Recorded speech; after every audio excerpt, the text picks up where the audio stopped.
Mr. Speaker, I yield myself such time as I may consume. Gentleman is recognized. Thank you, Mr. Speaker. I rise in support of H.R. 4167 to create jobs and prevent unintended consequences of the Volcker Rule, which I strongly support. The bill before us represents a truly bipartisan compromise that balances the author's goal to preserve a proven financing mechanism with democratic concerns against watering down the Volcker Rule, which is designed to prevent banks from gambling on Wall Street with consumer deposits, the very type of behavior that nearly took down our financial system and gave us the Great Recession. The truth is, the Volcker Rule is not intended to capture debt.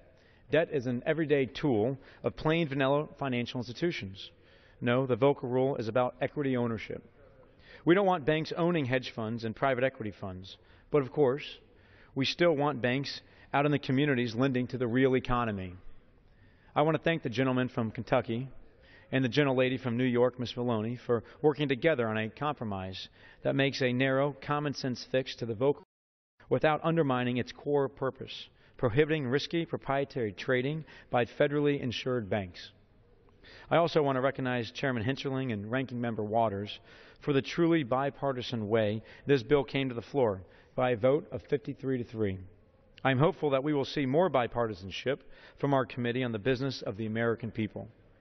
Comprehensive Community Bank Regulatory Relief, TRIA, reauthorizing the Export-Import Bank to help American job creators access foreign markets, and reforming Fannie and Freddie Mae to protect taxpayers without undermining the housing market and preserving the 30-year fixed-rate mortgage for middle-class families.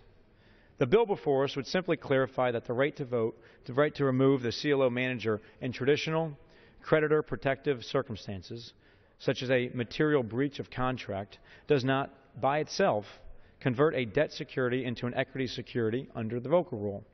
I would also provide narrow relief to existing CLO securities as long as they qualify as debt under this bill.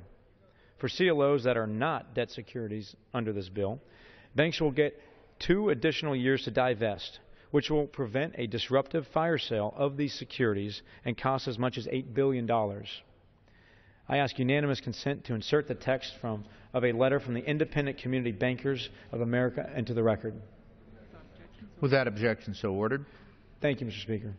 Once again, I'd like to thank the gentleman from Kentucky, Mr. Barr, who also is a member of the United Solutions Caucus, dedicated to real problem solving and saving the partisanship for another day. He worked hard on this bill and was willing to reach across the aisle for common sense compromise.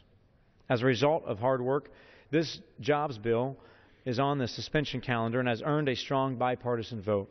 I urge my colleagues to support this legislation and reserve the balance of my time.